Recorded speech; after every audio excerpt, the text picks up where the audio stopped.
दरबार हत्याकाण्डमा वीरेन्द्रको वंशनाश भएपछि यो निवासमा पनि ताला लट्कियो।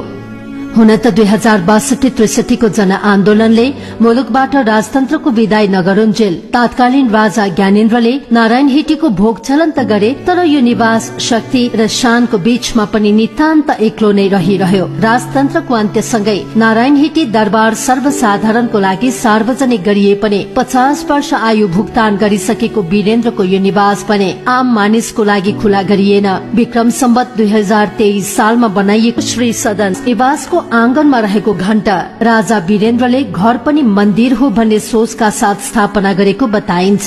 3 तलाको निवासमा प्रवेश गर्ने बित्तिकै राजपरिवारका यी तस्बिरले इतिहासतिर तानिहाल्छ।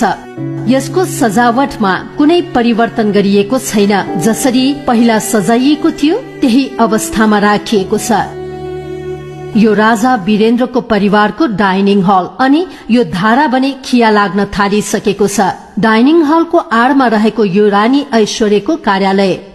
पहिलो तलामा प्रवेश गर्ने बित्तिकै दाहिने तर्फ राजा वीरेन्द्र र रानी ऐश्वर्यको शयन कक्ष छ अनि शयन कक्षसँगै रहेको यो चाहिँ राजा वीरेन्द्रको निजी कुकुर बस्ने ठाउँ। राजा वीरेन्द्रको पोशाक राख्ने यो दराजमा रहेका पोशाक हत्याकाण्ड भएको भोलिपल्टदेखि खाली गरियो, कारण थाहा छैन। अनि यो बैठक कक्ष हेर्दा साधारण लाग्ने बैठक कक्षका सोफाहरू जुन अवस्थामा छोडिएको थियो त्यही अवस्थामा छ।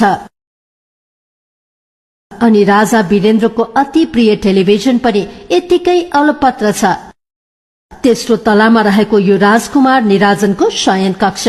विद्यार्थी जीवनदेखि नै खेलकुदमा अति रुचि राख्ने निराजनको शयन कक्षको भित्तामा आफै टाँगेका यी सामग्री पनि जस्ताको तस्तै छ। अधिराजकुमारी श्रुतिको यो शयन कक्ष हेर्दा निकै नै सामान्य लाग्छ, तर भित्ताको बुट्टा जस्तै यो बेड श्रुतिको इच्छा अनुसार नै बनाइएको थियो। अनि यो पूजा कोठा, तर यहाँका भगवानका मूर्तिहरू भने हटाइएका छन्। यहाँ रहेका बहुमूल्य सरसामान राजदरबार हत्याकाण्डपछि राजपरिवारकै अरू सदस्यले लगेको भनिन्छ। राजा वीरेन्द्रको इच्छामा सजाइएका यी जनावरको आकृति अहिले पनि सजीव लाग्छन्। एउटा दुखद इतिहासको साक्षी बनेको श्री सदन